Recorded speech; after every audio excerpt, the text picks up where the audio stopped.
Welcome back to the Fantasy Fortune YouTube channel. We are pumping out videos. Today is Sunday, August 10th. Third video I've recorded today, and that is why I'm in the same shirt and hat I've been in the past two videos. But we have a busy week, so I'm recording a shit ton of videos today to get out the rest of the week so that I'm still active. Because I'm going to be active all year. Today we are going to go through my favorite fantasy tight end draft strategies and basically how you should approach when and who to take at the tight end position. And I'll try to make it pretty quick, maybe give like a 10-minute, explanation on it. I posted a little video on my TikTok and Instagram, which are linked down below. I post 3 to 5 videos per day on these 3 accounts, so make sure you're following those. I post a lot more than here. Appreciate that. But I posted a 3-minute explanation and felt like, damn, let me do a YouTube video so I can talk about it more. So that's all. That's all for the intro. I'm trying to keep those short. So let's pop up the tight end tiers. And these are my rankings, actually. Yes, these are my rankings and my tiers and how I tier them. Now, if you're looking at the bottom tier and you're like, oh, someone's missing from there, someone might be. After the first 3 tiers, I just put whoever, whatever tight end picture was available on this website, just threw the ones that I thought deserved tier 4 in there, screenshotted it and said, let's go. So maybe someone's missing. I didn't really double check. So let's start off with strategy number 1. And my first and second strategy, interchangeable. These are the 2 strategies I like the best. And then there's a third strategy and a fourth strategy. So, number 1 and number 2. The first one is McBride, Bowers, or Kittle. So, I personally have them ranked at McBride, then Bowers, then Kittle. You can see that in my draft guide that's linked down below. Currently, Bowers is the most expensive. I have absolutely no problem taking any of these guys at their current cost, but there definitely is more value with McBride and even more value with Kittle. But Bowers is going to be like a mid-second round pick. Kittle, or McBride, late second, early third, sometimes mid-third round pick, but usually at the 2-3 turn. And George Kittle, mid-third, somewhere between mid-third to mid-fourth. Like, I've seen a lot of different ranges there. So, very happy with taking one of these guys. I think there's an absolutely ginormous drop-off, and we know this. These are the top 3 tight ends from last year in points per game and overall finish. They all have either the same situation or better situation, if you ask me. They're all very safe to get a ton of receptions, yards, and touchdowns. Yes, Trey McBride is going to score more this year, hence why he's my tight end 1. Because why would I not be more excited about a guy that I am pretty confident he's going to do better in the touchdown department especially. So that is the first strategy, is targeting one of those guys. You're going to have a huge tight end edge, and at this point, I think I have kind of discovered taking one of these guys. I've never been an early tight end guy except for Kelsey years ago. I've never really been the early tight end guy, but now that there's this huge drop-off, you can take one of these tight ends and then get a couple of good running backs, and receivers are extremely deep this year. There's guys like Matthew Golden, Ricky Pearsall, Jacoby Myers, Josh Downs, and Emeka Egbuka from wide receiver 35 to 50 that I think could easily be wide receiver, a top 36 wide receiver with ease, higher ceilings, It's a separate discussion, but you can make up for taking an early tight end. So I love that strategy, but my other one that I really love is actually, I got to think about how to word this. So, okay, well, let's talk about tier 2, right? And my rankings are Laporta, then Njoku, then Ingram, then Andrews. Actually, I flipped Ingram and Andrews. Yeah, this is not updated, sorry. I'm looking at it now. I'll make it updated on here. Laporta tight end 4, Andrews tight end 5, Njoku tight end 6, Hawkinson tight end 7, Ingram tight end 8, and Kelsey tight end 9. If you think those rankings are stupid and shit should be flopped, fine by me. Reason being, they are all in the same tier for me. So I like Sam Laporta. I think he'll return to form he did in the second half of the season. But it is hard for me to click him when I think he's in the same tier as all these guys that go way later. So again, if you miss out on the top three, I would be hesitant taking a Laporta and maybe even a Kelsey, Hawkinson, Andrews, just because they're more expensive than Njoku and Ingram. So if you're going to take a tier 2 guy, either go off of my rankings, obviously, just because that's my opinion, or just wait till one of the last guys. I would hate to be one of the first guys to take a tight end in this tier. If you missed out on the first three, wait till the end of this tier to get a tight end if you're going to do that. And yeah, I mean, I have separate opinions. I've already posted a tight end tiers video 3 weeks ago, probably, maybe a month ago. So shit has changed a little bit for the most part. I have the same opinion on players though. I think Laporta is safe, but I'm not sure I like to take the early tight end in this tier. And Njoku and Ingram are extremely undervalued in this tier. They could both easily be top 5, I think. Njoku has been top 5 for 2 years. We saw Shador balling. Ingram could be a PPR machine in this Joker role with Denver. Andrews and Kelsey are the older guys that go at tight end 6 and 7. I'm not going to go on my Kelsey tangent. I think he's a terrible pick this year. But if you can get him at tight end 9 after all these other guys are gone, why not? And then TJ Hawkinson. So before I get into tight end 3 and kind of, I'm not being organized with these strategies, but it'll all make sense at the end.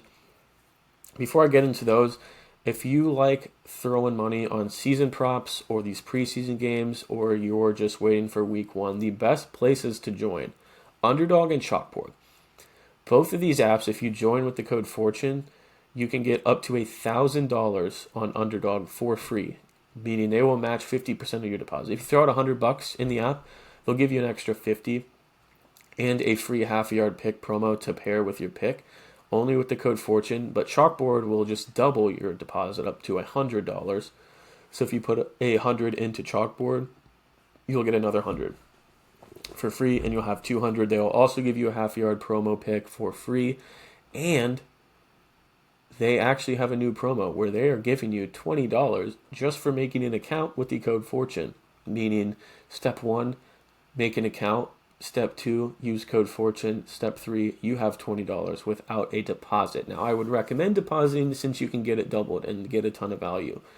But basically, let's say you join, you put $10 in, you'll have another free $10, another free $20. So that's pretty cool. And then if you're already on those apps, and this is more of a season-long thing, actually, it's in season 2, but Dabble, if you join Dabble with the code LIPPER, LIPER, code FORTUNE was taken, code LIPER, they'll give you a free $10, no deposit necessary, same as Chalkboard, just not quite as much money.